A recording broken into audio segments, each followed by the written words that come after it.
दिल के टुकड़े टुकड़े करके मुस्कुरा के चल दे। दोस्तों, कहते हैं ना कि खूबसूरती भी अजीब चीज़ है, जब ना हो तो मुश्किल और जब हो तो और भी परेशानी। अक्सर देखने में यह आता है कि बहुत खूबसूरत लड़के या लड़कियों का पूरा जीवन अजीब ही कश्मकश से गुजरता है। इसी ताने बाने से बुना है हमारा आज का यह एपिसोड, जिसमें हम उस हसीन हीरोइन के जीवन की खट्टी मीठी बातें बताएंगे जो सचमुच आपके लिए आनंददायक होगा।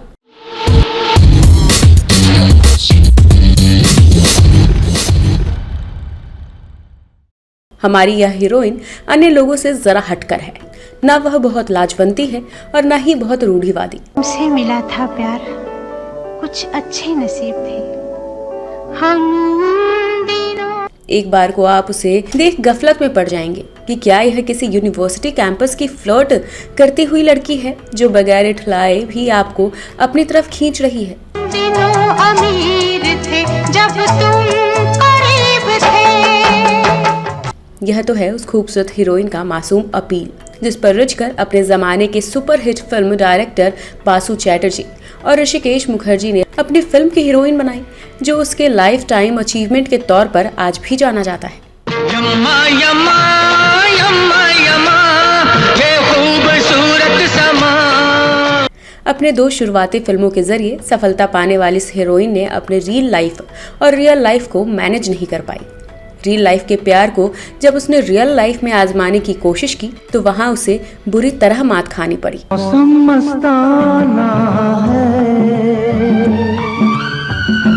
पहले से शादीशुदा हीरो से इश्क और 18 साल से उसी से शादी और 4 साल बाद तलाक का झमेला झेलने के बाद फिर एक बड़े निर्देशक से दिल लगाया।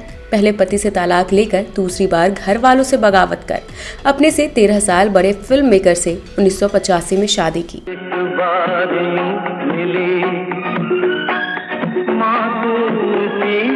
करियर के पीक पर मात्र 20 साल की उम्र में 100 फिल्म मेकर संन्यास की घोषणा की। 70-80 के दशक की यह खूबसूरत हीरोइन अपनी फिल्मों से ज्यादा पर्सनल लाइफ को लेकर सुर्खियों में रही। मौसम मस्ताना है, भागकर मनचाही शादी की, पर मन का पति नहीं मिला क्योंकि दोनों के स्वभाव एक दूसरे से बिल्कुल अलग हैं। फिर भी पति के सपनों से भी अगाध प्रेम है। हालांकि पति कहते हैं कि वह बेस्ट पत्नी, माँ और बिजनेस पार्टनर है क्योंकि वह उनकी फिल्मों की कॉस्ट्यूम डिजाइनर भी है।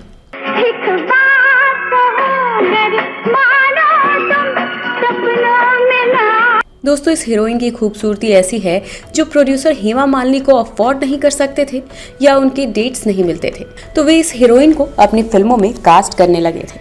आइए मिलवाते हैं उस हीरोइन से जिसके बारे में स्वयं निर्देशक बासु चैटर्जी ने कहा था कि इसकी आंखें बोलती हैं, जो किसी भी सिनेमा के लिए अच्छा है। जी हाँ, आप ठीक समझे, हम बात कर रहे हैं बिंदास बिंदिया गोस्वामी की, जिनका जन्म राजस्थान के भरतपुर कमान में 6 जनवरी 1962 को हुआ। इनके पिता वेणुगोपाल गोस्वामी साउथ इंडियन थे, तमिल अयंगर, जबकि माता डॉली कैथोलिक थीं। पिता वेणुगोपाल वल्लभ संप्रदाय के पुजारी या उपासक थे, जिन्होंने अपने पूरे जीवन काल में 7 बार शादियां की। बड़ी बहन पर्ल एयर हॉस्टेस थी, पर बिंदिया गोस्वामी का शुरू से लाइमलाइट में रहने का शौक था। यही वजह रही कि वह 8वीं क्लास से ज्यादा पढ़ाई नहीं कर पाई। थोड़ा सा रुला के पले भी जाने वाला। उसके हीरोइन बनने के शौक को उस समय पंख मिल गए जब उनका परिवार मुंबई में अपने पड़ोसी संगीतकार प्यारेलाल के घर एक पार्टी में गए, जहां मशहूर अभिनेत्री हेमा मालिनी की माता जया चक्रवर्ती ने बिंदिया को दिखाया। उस वक्त उनकी उम्र मात्र 14 साल की थी। उन्हें पहली नजर में यह महसूस हुआ कि इस लड़की की शक्ल तो उनकी अपनी बेटी हेमा मालिनी से हूबहू मिलती है। बस फिर क्या था, उन्होंने कई फिल्म निर्माताओं को बिंदिया का नाम रेकमेंड कर दिया।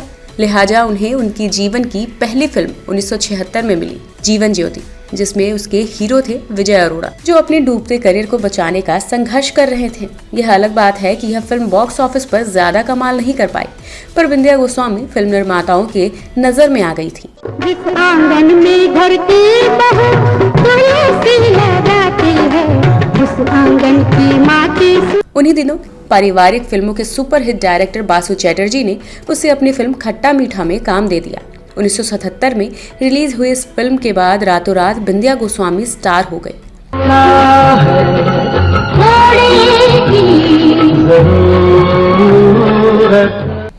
इसके बाद तो बिंदिया के पास ढेरों फिल्मों के ऑफर आने लगे और उन्होंने कई हिट फिल्में दी।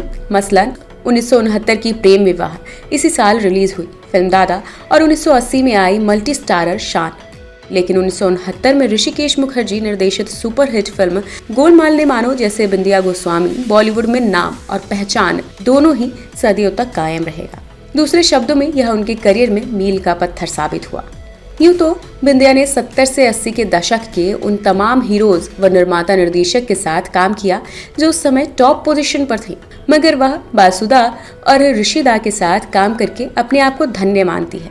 इसलिए कह सकते हैं कि उसकी सारी फिल्मों पर खट्टा मीठा और गोलमाल भारी पड़ता है तो कोई अतिशयोक्ति नहीं होगी। यहाँ अपने युवा साथियों के लिए हम इन दो फिल्मों के कथानक को सारांश में बताना चाहते हैं ताकि उन्हें बिंदिया गोस्वामी के असली रूप और अभिनय प्रतिभा का ज्ञान हो सके। इस फिल्म में बिंदिया गोस्वामी के हीरो थे राकेश रोशन और इसके गाने बनाए थे उनके बड़े भाई राजेश रोशन ने, जो काफी सुमधुर थे। एक पारसी फैमिली पर आधारित फिल्म में अशोक कुमार एक विधुर का रोल कर रहे थे, जिनके जीवन में रस लाने के लिए उनके ही बच्चे किसी ऐसी महिला को ढूंढते हैं। इस दरमियान कई हास्य प्रसंग जुड़ते हैं। बिंदिया का रोल भी आकर्षक था और आप कई सदाबहार गाने गाते उन्हें राकेश रोशन के साथ देख सकते हैं। तुमसे मिला था प्यार, कुछ अच्छे नसीब थे। अपने इस रोल को पाने के बारे में बिंदिया गोस्वामी कहती हैं कि वह BR फिल्म्स के ऑफिस के बाहर मुक्ति फिल्म के लिए बैठी थी कि वहां बासुदा आए और मुक्ति फिल्म के निर्देशक राज तिलक को कहने लगे कि इस लड़की की आंखें बोलती हैं, जो फिल्म में अच्छे लगेंगे। इतनी बड़ी बड़ी आंखें बंद करने पर और भी सुंदर। और कुछ महीनों के बाद ही उन्हें खट्टा मीठा जैसी एवरग्रीन फिल्म में काम करने का मौका मिल गया। अब हम बात करते हैं उनके करियर की सर्वश्रेष्ठ फिल्म गोलमाल की, जिसमें उसके निर्देशक थे ऋषिदा।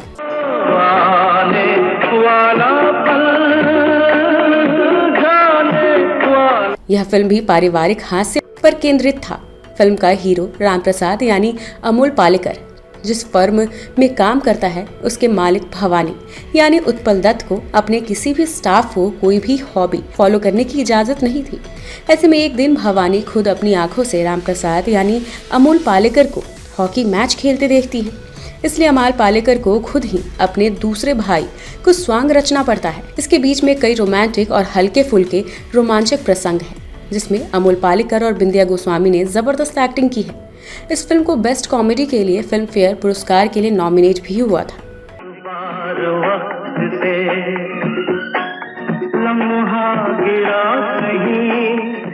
ऋषिदा की सुपरहिट फिल्म गोलमाल के ऊपर अब तक 5 रीमेक बन चुके हैं, पर यकीन मानिए पहले वाली फिल्म की नेचुरल कॉमेडी आज भी सब पर भारी है। कम समय में ज्यादा और साफ सुथरी फिल्मों में काम करने का बिंदिया गोस्वामी का अपना रिकॉर्ड है।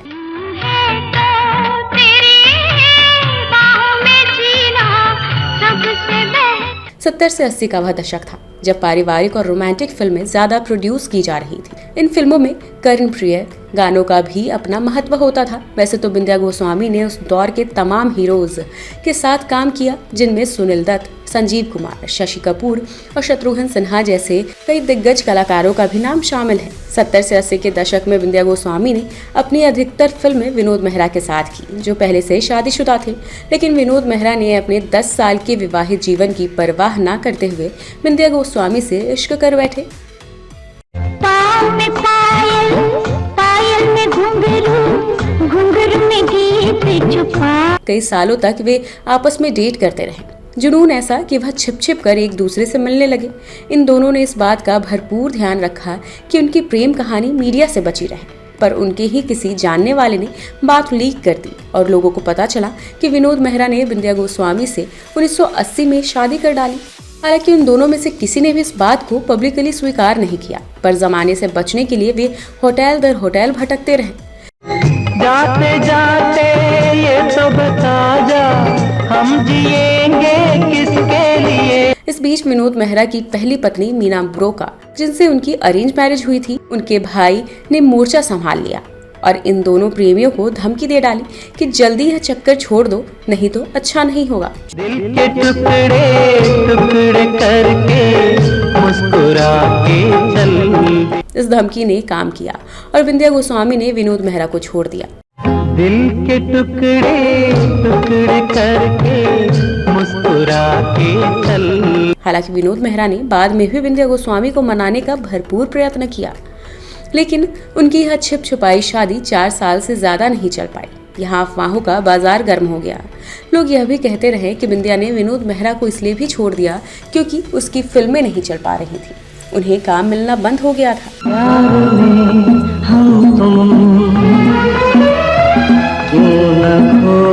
बहरहाल इस प्रेम कहानी का दुखद अंत हो गया। यहाँ अपने दर्शकों को यह बताना चाहते हैं कि विनोद मेहरा ने अपने जीवन में 4 शादियां की थी। मीना के अलावा अभिनेत्री रेखा से भी, जिसे उनकी मां ने लताड़ कर अपने घर से भगा दिया, और बिंदिया गोस्वामी के बाद विनोद ने किरण नाम की एक और महिला से शादी की, मगर उनका 45 वर्ष की उम्र में हार्ट अटैक से निधन हो गया। बिंदिया की उम्र इतनी कम थी और उसकी सुंदरता के क्या ही कहने। 1976 में फिल्म सरहद के सेट पर मिले निदेशक जेपी दत्ता से दिल लगा बैठी। यह जेपी दत्ता वह हैं जिन्हें बार ग्राउंड फिल्मों बनाने का स्पेशलिस्ट माना जाता है। यह वह समय था जब बिंदिया और विनोद मेहरा एक रिश्ते में बंधे थे, लेकिन बिंदिया को जेपी दत्ता के रूप में एक ऐसा भरोसेमंद इंसान दिखा जिस पर वह आंख बंद कर भरोसा कर सकती थी।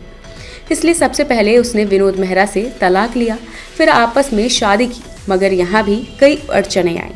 न केवल बिंदिया गोस्वामी के घर वाले बल्कि जेपी दत्ता के घर वाले भी इस रिश्ते को मानने के लिए राजी नहीं थे। लिहाजा दोनों प्रेमियों ने घर से भागकर शादी की। इस समय बिंदिया की उम्र 20 की होगी और वह अपने करियर की पीक पर थी, पर उन्होंने फिल्में क्विट की और मिसेस दत्ता बनकर जीने का फैसला कर लिया। निधि और सिद्धि नाम की उनकी 2 बेटियां हैं, जिनमें निधि तो अपने पापा के प्रोडक्शन हाउस में बनने वाली फिल्म में बतौर हीरोइन लॉन्च भी होने वाली है।